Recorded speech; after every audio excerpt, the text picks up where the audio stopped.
Aujourd'hui, dans ce nouvel épisode, on va parler de parcours, mais surtout de continuité. Parce qu'une VAE peut parfois en entraîner une autre. Quand on reprend confiance, quand on évolue professionnellement, ou quand on réalise que les missions exercées sur le terrain méritent enfin une reconnaissance officielle. Bonjour, je suis Anne Bérangère. Après une reconversion, je suis aujourd'hui accompagnatrice VAE. J'aide les adultes à transformer leur expérience en diplôme. Ici, on parle engagement, motivation et stratégie concrète pour vivre sa VAE sereinement. Et aujourd'hui, je reçois Daisy Bieber. Daisy a réalisé 2 parcours VAE dans le secteur médico-social. Une première pour obtenir le diplôme de monitrice éducatrice, puis une seconde pour le diplôme d'état d'éducatrice spécialisée. Dans cet échange, elle revient avec beaucoup de sincérité sur les contextes différents dans lesquels ces 2 démarches sont nées. Le chômage, l'intérim, l'envie de stabilité, puis plus tard le besoin de faire reconnaître des responsabilités déjà exercées sur le terrain. On parle aussi de l'évolution de l'accompagnement VAE au fil des années, du sentiment de lassitude professionnelle qui peut devenir un moteur de changement, et de ce que 2 parcours successifs peuvent transformer dans une trajectoire professionnelle, mais aussi personnelle. Bonne écoute! Alors, pour commencer, combien de parcours VAE avez-vous réalisé? Alors j'ai fait 2 parcours VAE. D'accord. Est-ce que vous pouvez nous en dire plus? OK. Alors j'ai fait un premier parcours de VAE pour, le diplôme de monitrice éducatrice. J'ai D'accord. fait un deuxième parcours pour, le Mmh. diplôme d'état d'éducatrice, spécialisée. D'accord. Donc le moniteur éducateur en premier et DUXP en deuxième, c'est ça? Oui. C'est ça, OK. Au niveau du contexte, professionnel, est-ce que c'était le même à chaque fois? Est-ce qu'entre-temps vous aviez changé de structure? Alors ça n'a pas été le même contexte pour, les 2. Le premier contexte, je suis sortie, on va dire, hem, de voilà d'un poste, et je suis devenue demandeuse d'emploi. Donc D'accord, j'étais voilà et bon, j'ai fait beaucoup d'intérim, mais ça m'agaçait d'accord. et du coup, je me suis dit: «Non mais Daisy, là, il est temps, ça fait, plus de 10 ans que tu travailles dans le médico-social sans travail, c'est bon là, faut arrêter» et Mmh. du coup, c'est là que j'ai fait ma première VAE D'accord. et la deuxième, j'étais en poste, en CDI et ben, forcément, j'avais, des missions qui étaient pas en raccord avec, ce que je faisais réellement sur le terrain et là aussi, j'en avais un petit peu marre. Mmh. Donc je me suis dit: «Bon, bah, il est temps que tu sois diplômée» et j'avais aussi, l'optique, de changer de structure. J'avais vraiment envie d'aller, sur autre chose. D'accord. Donc ça m'a permis, de postuler après à d'autres, enfin, à autre dans un à d'autres postes. Oui, d'accord. Alors, est-ce que vous venez de nous expliquer là, est-ce que c'est vraiment le déclic pour chacune de vos VAE?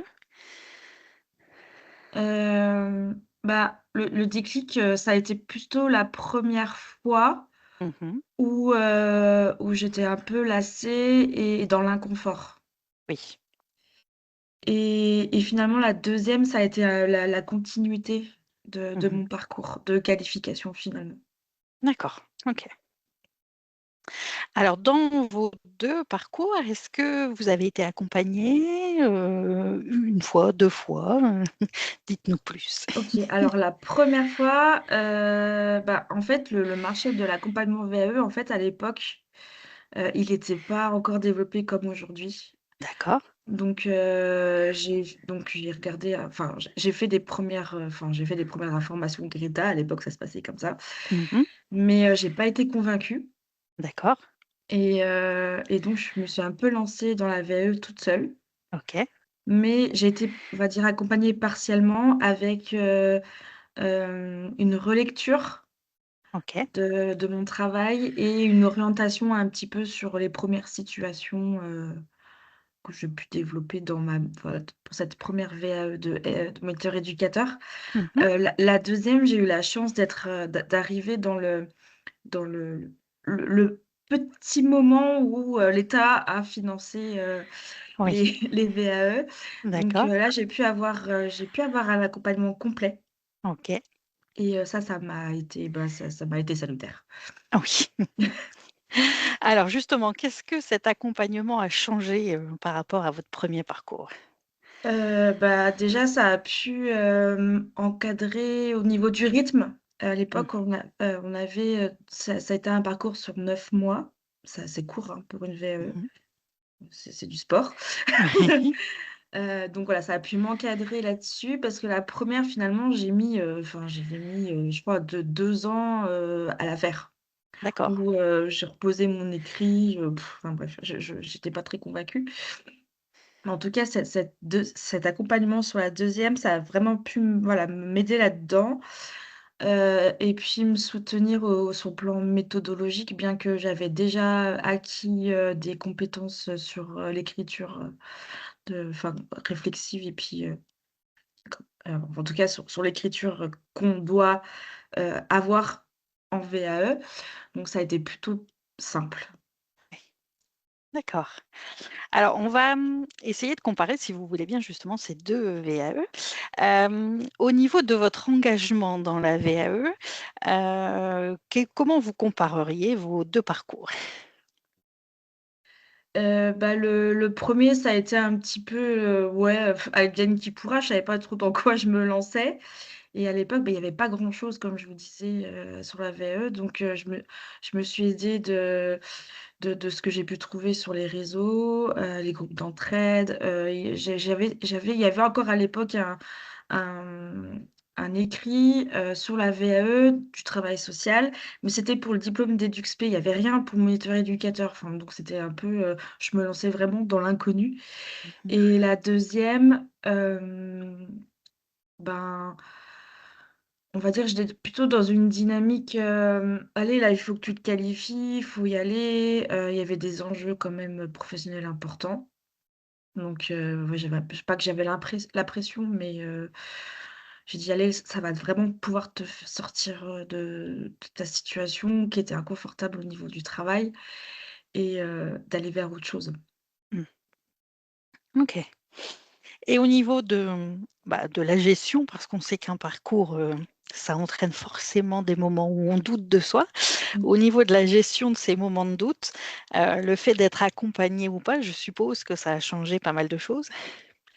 Disons que quand vous n'êtes pas tout seul, ça change, en fait et vraiment, on sait que, dans les parcours de formation, il y a des choses qui changent, au niveau, de la posture. On peut avoir des interrogations, enfin, on peut avoir effectivement des doutes et j'avoue que pour cette deuxième VAE, je suis un peu passée par tous les états, émotionnels avec, des larmes, enfin Ah. des trucs, parce que ça revient, bouger des choses, en soi.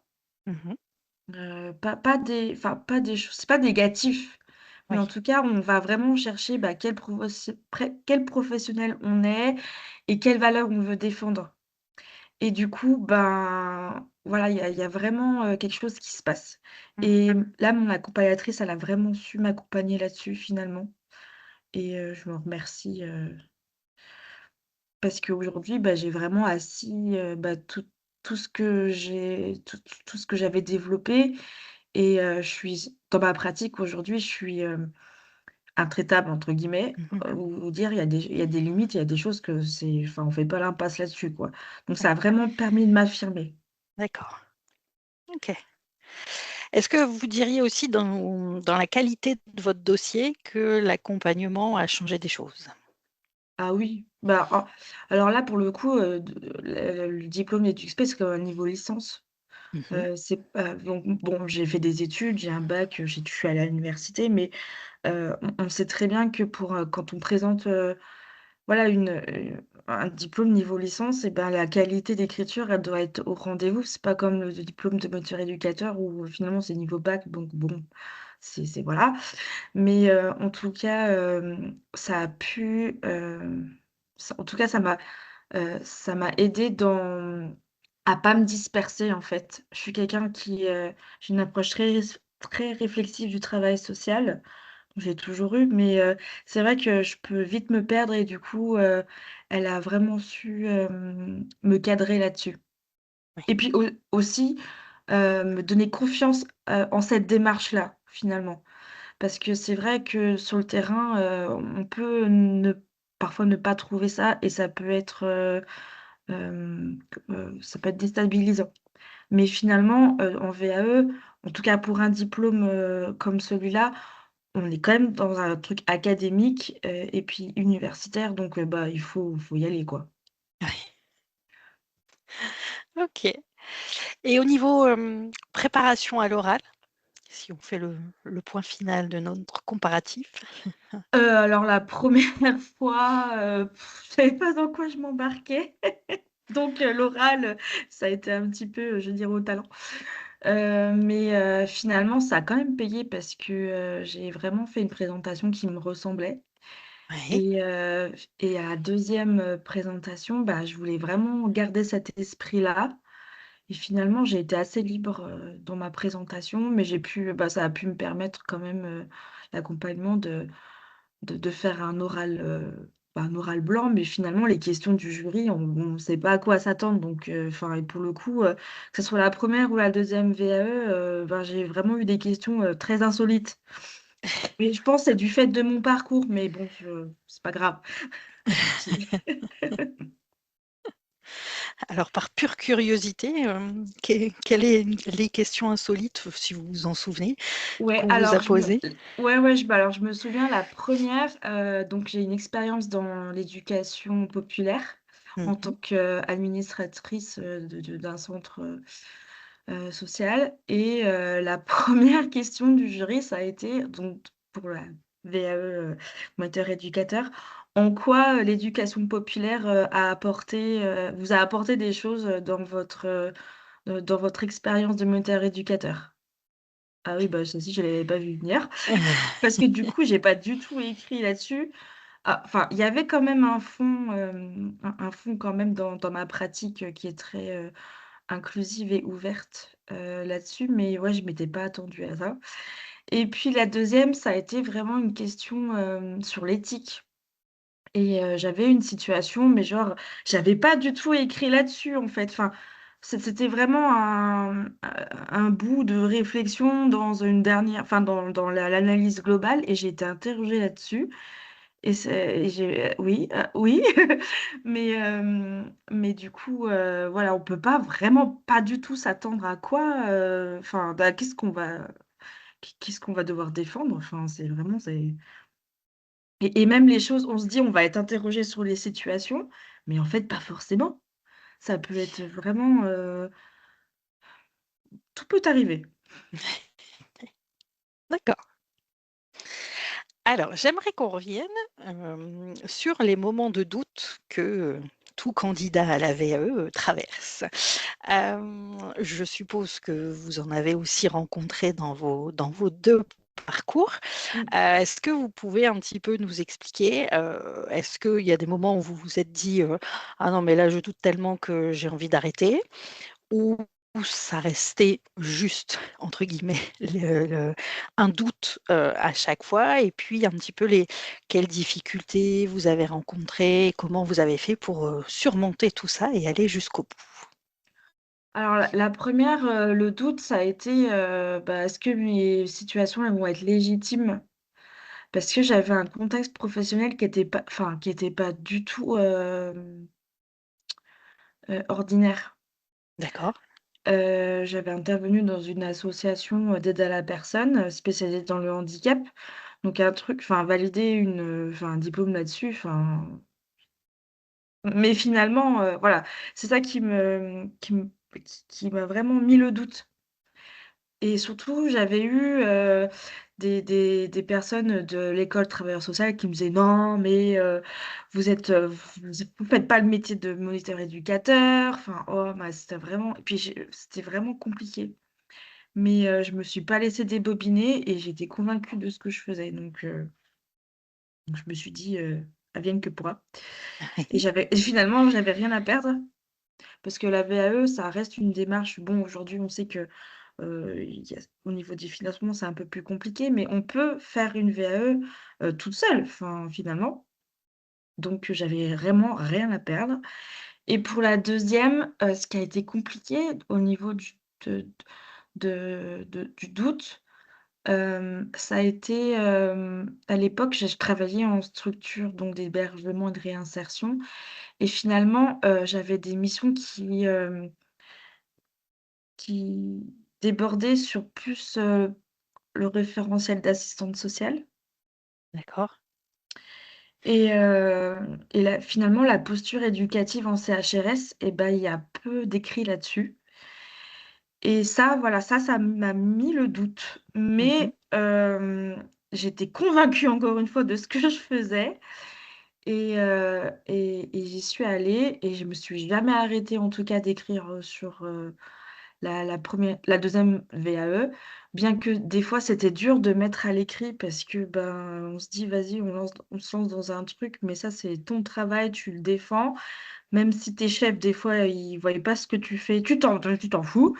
Parce que finalement, on va vraiment chercher les compétences, on va pas, questionner le contexte de travail ou, enfin on a que faire et ça, malheureusement, je trouve qu'on l'oublie ou du moins on n'est pas, en tant que candidat, on est très influencé par ça.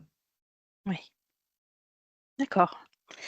Et qu'est-ce qui vous a aidé alors justement dans ces moments de doute? Est-ce que c'était vraiment, on va dire votre caractère, votre tempérament de se dire, «Non, non, je continue» ou est-ce qu'il y a aussi eu des éléments, extérieurs qui ont pu vous remotiver?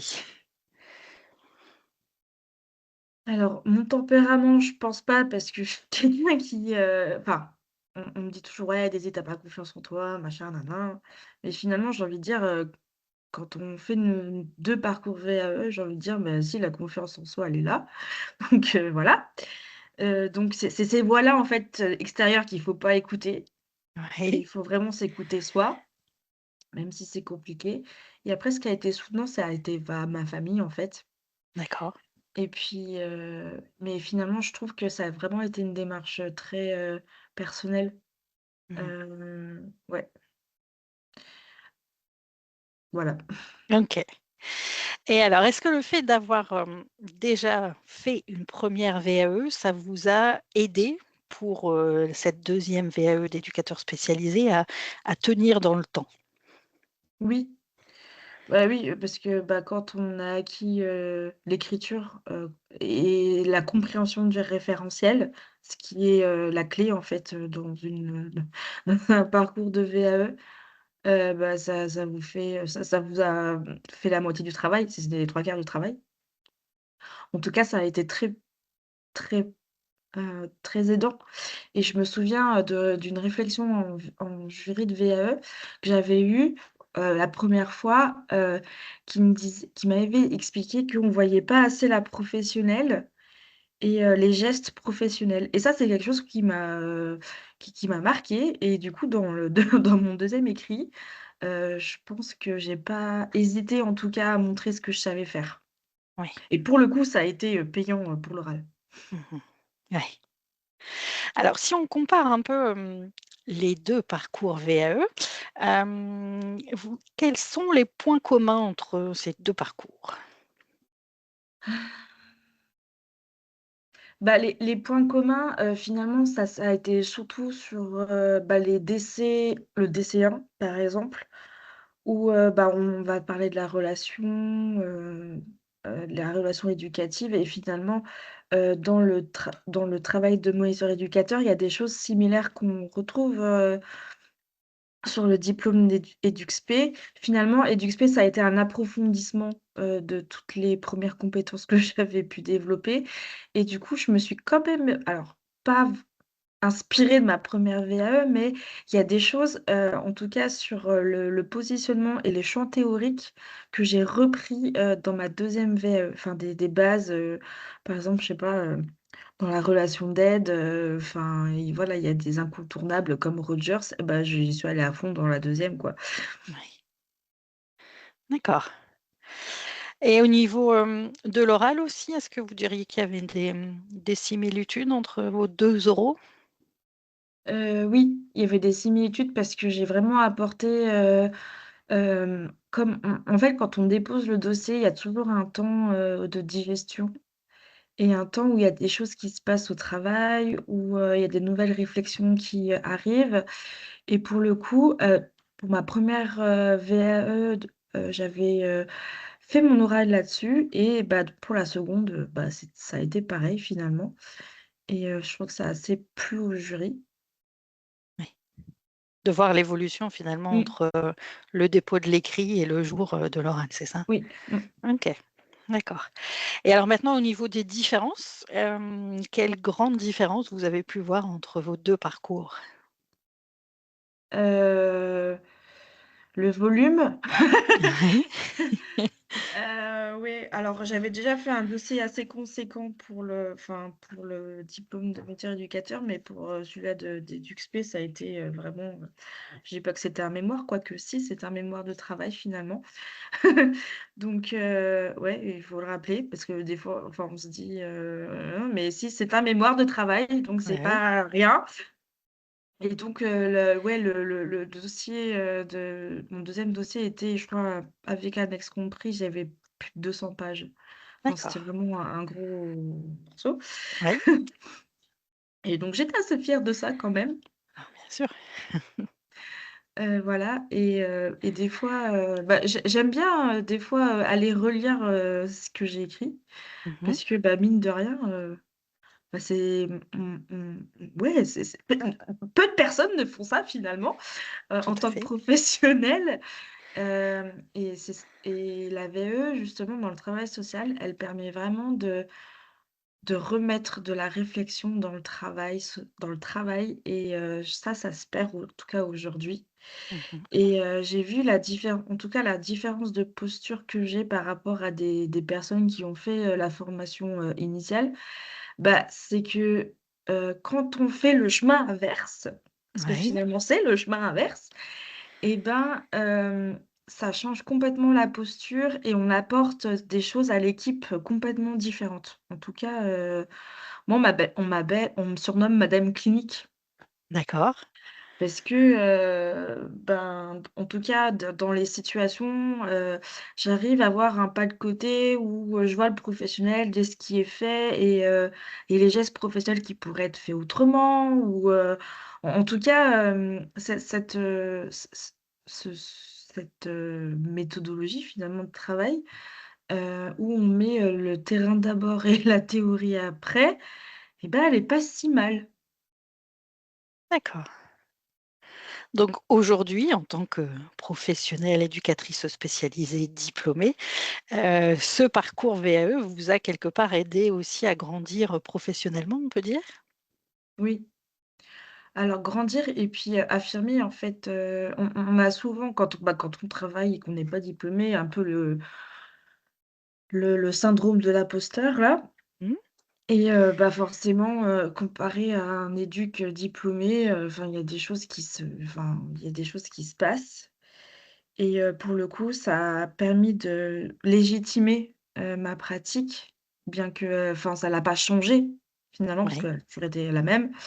En tout cas, elle l'a légitimé et dire, «Bah, ouais, bah, si en fait on peut aussi faire comme ça». ouais. Oui, le parcours initial n'est pas forcément obligatoire. C'est ça. Mmh. Alors si on reprend, vos 2 parcours toujours, si vous deviez les comparer en une phrase chacune, comment est-ce que vous diriez? Alors, alors vraiment la 1re ça a été advienne que pourra, hein D'accord. et la deuxième je dirais, ça concrétisation, Mmh. parce que ça a été, le point enfin peut-être pas le point final, mais en tout cas, si ouais si le point final en tout cas, une inspiration que j'avais depuis, des années, j'ai toujours voulu être travailleuse sociale. Bah, j'ai pas eu l'occasion de pouvoir aller en formation, initiale parce qu'on sait que, bah, dans le parcours d'une femme, peut y avoir, des choses qui se passent, surtout liées à la maternité, par exemple. Et pour le coup, ça a été, bah, voilà, la concrétisation de ce projet-là que j'avais depuis, que je suis sortie de du lycée, finalement. Mmh. D'accord. Et alors aujourd'hui, si on vous proposait une nouvelle VAE, est-ce que vous en referiez une? Ouais, carrément. C'est Et da c'est peut-être un projet que vous avez déjà? ouais, ouais, ouais, oui, oui, c'est un projet que j'ai déjà, bah, ça va être en version allégée pour le coup. Mmh. Parce que, je vous expliquais tout à l'heure que, quand j'étais en CHRS, il y avait, beaucoup de choses du référentiel d'assistante sociale qui apparaissaient, que j'ai pas traité. Et pour le coup, bah, pour des diverses raisons, surtout de raisons de santé, aujourd'hui, je dois me «reconvertir», enfin, entre D'accord. guillemets. Et encore une fois, je suis face à la problématique aujourd'hui, et ben, EduxP sur un poste d'assistante sociale, ça peut se faire, mais légitimement, pour des raisons, hem, voilà, déontologiques, en tout cas au niveau du métier, aujourd'hui, bah, ça le fait pas trop, en fait. Donc bah, j'aimerais faire une VAE d'assistante sociale, Mmh. et bah, pour pouvoir aller sur des postes d'assistante sociale. Voilà. Oui. D'accord. OK. Alors justement, on va se servir de ce prétexte-là. Si pour votre futur VAE, vous pouviez vous-même concevoir votre accompagnement idéal, qu'est-ce que vous mettriez dedans? Mmh. Bah, finalement, ah oui, si, oui. Alors moi, ce qui m'a un peu manqué, et ce qui me manque un peu aujourd'hui, c'est, vraiment les aspects théoriques, Oui, où c'est compliqué d'aller chercher des références, théoriques, parce que, bah, le souci dans le travail social, c'est que finalement ceux qui écrivent, c'est pas forcément des travailleurs sociaux. oui. Donc ça, c'est compliqué. C'est souvent soit des sociologues ou des psychologues. Donc Mmh. quand vous allez vous taper des lectures, de sociologues ou de psycho, c'est, parfois un petit peu compliqué. Mmh. Donc voilà, peut-être plus de guidance, en tout cas, sur le champ théorique, Oui, parce que finalement on sait que dans la compétence, il y a plusieurs, enfin il y a plusieurs choses. Et cet aspect-là, il est pas, en mon sens, je trouve que chercher, à dans un magasin, en tout cas, d'aller chercher les trucs pour préparer les diplômes, ça suffit pas. oui, Il y a des synthèses, enfin, mais pas c'est pas très, c'est pas très efficient, en tout cas. oui. D'accord. Et à l'inverse, qu'est-ce que vous ne voudriez absolument pas dans un accompagnement? Bah, qu'on vous laisse tous seuls. Parce que j'ai eu des collègues, qui ont été, en tout cas qui ont été accompagnés par d'autres personnes, et qui ont été laissées, toutes seules en fait, «Démerdez-vous», donc ça, je trouve pas ça bien, en fait. Mmh. C'est l'accompagnement VAE, c'est quand même un accompagnement de proximité, et où on a besoin, d'avoir en tout cas quelqu'un de disponible. Et ça, je voudrais le rappeler, à toutes les écoles de travailleurs social, qui proposent des parcours VAE, enfin, faut changer ça, quoi. Oui, Et d'ailleurs, pour la petite histoire, enfin, moi, j'ai choisi, 2 accompagnateurs, en tout cas, qui étaient en libéral, et en tout cas, au niveau de la qualité, d'accompagnement, bah, ça avait rien à voir. d'accord. Le fait d'être en libéral et ne pas être dans une école de travail social, c'est ça? Oui. OK. Donc votre point de comparaison, c'est un peu les collègues, qui ont été accompagnés par des personnes Oui. de OK, Oui, oui. d'accord. Et alors justement, quel serait, le comparatif avec les peut-être les plus et les moins de de chacun? Par rapport, au mode d'accompagnement ou Ouais, ouais. Alors en école enfin en école de travailleur social, il y a du collectif, ce qui peut être bien, mais des fois, bah, c'est moins bien. Et il y a, en tout cas quelques rendez-vous, pris en individuel, mais finalement, les personnes, elles sont assez, seules D'accord. et en accompagnement individuel qu'on peut trouver, sur internet, par exemple, aujourd'hui, mais en tout cas qui sont certifiés Qualiopi et cetera, enfin, c'est quand même, Oui, pas rien, hein, enfin, c'est quand oui. même, c'est voilà, heu, on voit qu'il y a vraiment le professionnel de la VAE, parce qu'en école d'éduc, c'est des professionnels qui sont pris comme ça, heu voilà, qui postulent, machin et qui sont pris comme ça et il y a pas forcément l'ingénierie, en tout cas, de la VE derrière et par exemple, moi, j'ai eu des outils, pour la VAE que mes collègues n'ont pas eu du tout. Enfin, D'accord. l'appropriation du référentiel, par exemple, il est moins développé en école de travailleur social que, enfin qu'ailleurs finalement.